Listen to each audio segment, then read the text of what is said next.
Tell us, have you come alone? Or did Viscount Julian accompany you? Wish to see Dandelion, Your Grace? Yes. I mean, no. Yes. But solely to tell him we regret. Yes, deeply regret rescinding the death sentence we so justly handed down upon him.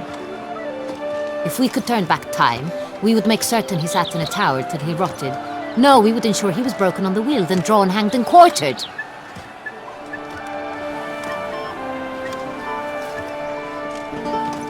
Ah, the very man we would entrust with these tasks. Damien de la Tour, captain of my personal guard.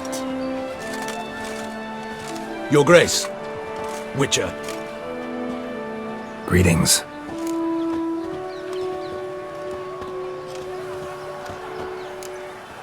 Sorry to have to tell you, but the guardsman handling the last victim's body... I know already. The creature in the cellar of Corvo Bianco. Was it the beast? No, a bruxa, a kind of vampire. Not the beast, but tied to it in some way. You know this how? Through careful analysis of the evidence, both on the riverbank and at Corvo Bianco. Do you mean to insinuate the investigation thus far has been sloppy? Geralt insinuates nothing of the sort. We must listen to him attentively. I examined the body of the beast's last victim. Might have found something, need to analyze it. A quiet place, that's what I could use most right now. And maybe the help of an alchemist or a mage. Also like to hear all you know about the previous victims. Take it Sir de la Tour is my man for that. Firstly, call me Damien, please. Secondly, you should know I spoke against summoning you here. I've heard much about you. You bring trouble, or thus far have, always. And we've enough trouble as it is. Yet we are capable of defeating the beast on our own, without an outsider's help. I've no doubt about it.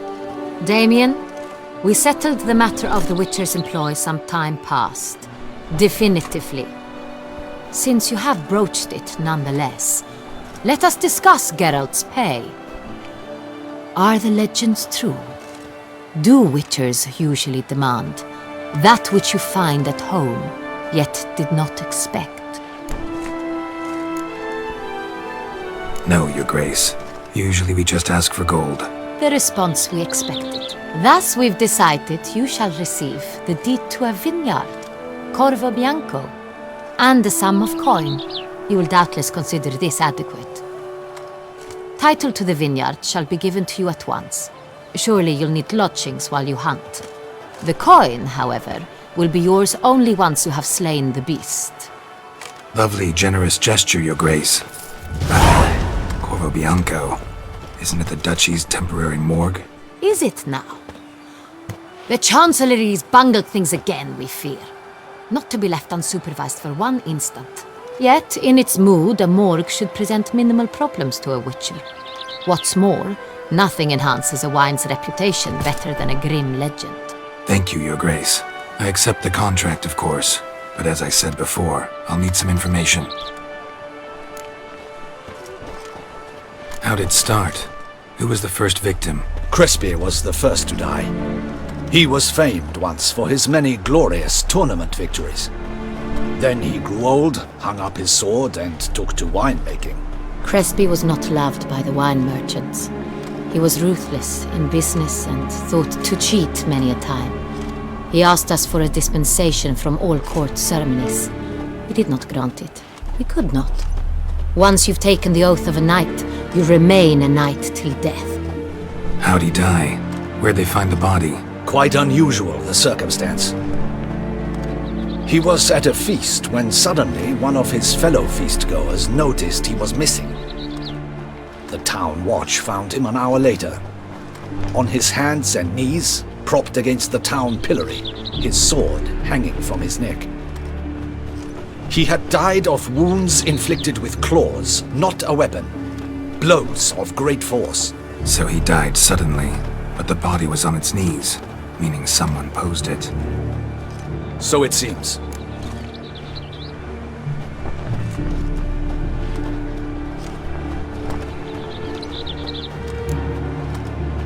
Second murder. Tell me what you know. In the city there are certain nooks. No one reasonable ventures there after dark. Ramon Dulac's corpse was found in one such place. With the first murder, terror gripped the city. Its inhabitants grew wary, kept to safe areas. Consequently, news of the second victim came to us from a group of concerned cut-purses. Criminals fear the beast? Telling in a way. Take it you've excluded the possibility that Ramon died at the hands of these bandits. Do you believe me an amateur? Not hands, but claws killed Ramon Dulac. The wound was deep, clean. His body was found in the gutter, dressed in nightshirt and cap, a pillow placed under his head, and his sword replaced by a bed warmer. Ramon Dulac, a knight who but a dozen years past was an advisor to our father, the Duke. Someone went to a lot of trouble to make him look ridiculous. Maybe revenge was the motive. It's not out of the question. Dulac had shady dealings with the criminal underworld, but no one ever came forth with concrete proof of any misdoings. So, first two victims were knights, best years behind them. The same could be said of the third. Sir Delacroix was wont to claim that in modern times knights face new challenges, enterprise being the latest addition to the chivalric virtues. He made a veritable fortune in the grain trade. Palmerin even nicknamed him Sir de la Stinchi. Found a coin pouch on his body. Contained florins dating from various times, hailing from different provinces of the Empire. Delacroix loved coin, true, but had no patience for numismatics. Lots of similarities between the victims. All the bodies were found in strange places under extraordinary circumstances. Seems the murderer, whoever or whatever it is, has some meaning to convey. These were honorable men. We are horrified by the disdain, the disrespect with which they were treated. These were knights of Toussaint. Blast it. Might be the point. From what you say, none was a model of virtue. Ever considered that's what the beast's trying to draw attention to? All the murdered men were knights who swore fealty to the 5 chivalric virtues. And even if the Knights of Toussaint swear fealty to what virtues exactly? honor, wisdom, generosity, valor, and compassion. Beast seems to be pointing up moral decay, denouncing it. Victims were all humiliated. Might have been murdered to emphasize their lack of specific chivalric virtues. Honor compromised by the pillory. Wisdom by ridicule. Generosity by a coin pouch shoved down a throat. It seems to fit, true, though not perfectly. Can't discount the theory if it's on the lips of everyone in town. Say our reasoning's right. Next murder will be just as showy and denounce the victim's lack of the fourth virtue, valor. We can also assume that victim will be an elder knight. Let's think. At the moment, all the knights are either at the tourney grounds or in the palace gardens. Our annual hare hunt shall begin there shortly. Have you heard of the custom? Milton mentioned something. Seemed excited to prance around in a bunny costume. Not sure why. Hang on. Strange circumstances. A knight advanced in years. The famed cowardice of rabbits. Could it be that simple? Is Milton de Peyrac-Peyren the next victim? Milton also knew Delacroix. Told me so down by the river. Damien! To miss something so obvious. De Peyrac-Peyren, Crespi, Delacroix, and Delac formed a knightly team. It was years ago, but... Your Grace, we need to find Milton, immediately. rather problematic. You see, the garden entertainments are due to start, and he's disguised as the hare, hiding somewhere, waiting for some tipsy courtiers to find him. The hare's hiding place is a carefully guarded secret. We must call off the game, at once. First and foremost, we must remain calm. Damien, order the garden searched immediately, but discreetly. By no means can we disrupt the festivities. Panic will only incite the beast to strike sooner. And you, Witcher, follow me. My gardens, my night, I shall take the fall. A murder is out of the question. I will not allow it, not near my palace. Horses? Ready our horses!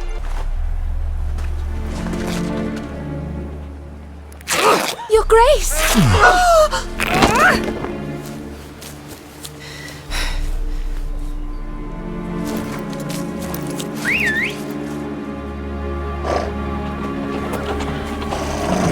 What the hell? Why, I should... Your Highness, Mind it doesn't get wrinkled. Alert!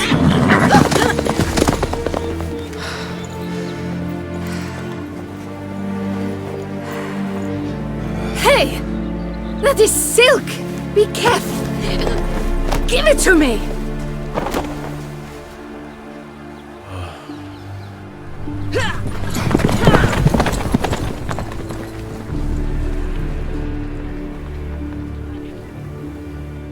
I feel so alive.